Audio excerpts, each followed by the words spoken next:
नमस्कार तुम्हा सर्वांना। तर मी आज पनीर भुर्जी बनवणार आहे। त्यासाठी जे साहित्य घेतलेले आहे तर बघू शकता। एक कांदा घेतलेला आहे मध्यम आकाराचा, तिखट हिरव्या मिरच्या घेतलेल्या आहेत, कोथिंबीर घेतलेला आहे, लसूण घेतलेला आहे, अद्रक घेतलेला आहे, एक टोमॅटो घेतलेला आहे मध्यम आकाराचा, कढीपत्ता घेतलेला आहे आणि पाव किलो पनीर घेतलेला आहे। तर मी आता हे कोथिंबीर, अद्रक, लसूण आता ह्याचा मी पेस्ट बनवून घेणार आहे। तर बघू शकता मी कढई ठेवलेली आहे, कढई गरम झालेली आहे। तर आता तेल टाकते। तेल गरम झालेलं आहे तर फोडणीसाठी कढीपत्ता, बारीक चिरलेला कांदा,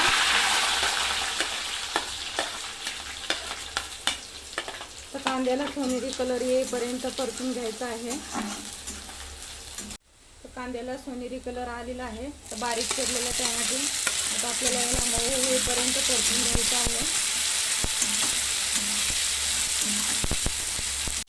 टोमॅटो पण आता मऊ झालेला आहे। तर बघू शकता कोथिंबीर, अद्रक, लसूण आणि हिरवी मिरची याचं मी वाटण बनवून घेतलेलं आहे। आता हे पण घालते।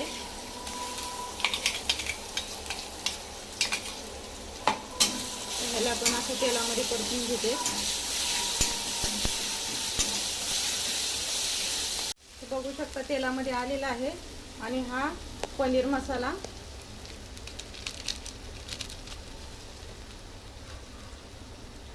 धनिया पावडर 1 चमचा,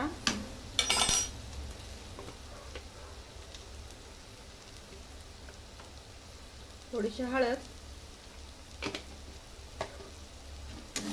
तिखट तुम्हाला कमी जास्त लागत असेल तसं तुम्ही बनवू शकता, कारण का मी थोडंसं तिखटच बनवलेलं आहे।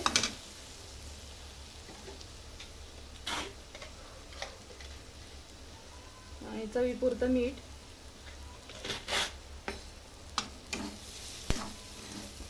तर बघू शकता आता आपला सर्व मसाला तेलामध्ये आलेला आहे आणि हे पनीर मी असे मॅश करून घेतलेलं आहे। तर बघू शकता आता हे पण घालते।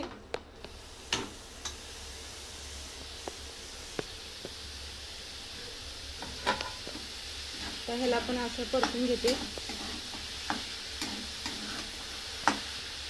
बघू शकता बघा हे पनीर आता मिक्स करून झालेलं आहे।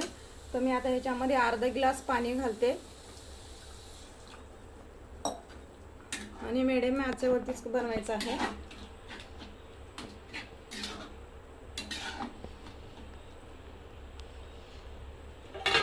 तर मी झाकण ठेवते आणि एक 10 मिनिटं शिजण्यासाठी लागणार आहे। 10 minutes later. तर बघू शकता 10 मिनिटं झालेले आहेत। मी झाकण उघडते। तेलामध्ये पण आलेलं आहे, कलर पण छान आलेला आहे पनीर भुर्जी आहे बघा। आणि आता ही बारीक चिरलेली कोथिंबीर तर ही घालते।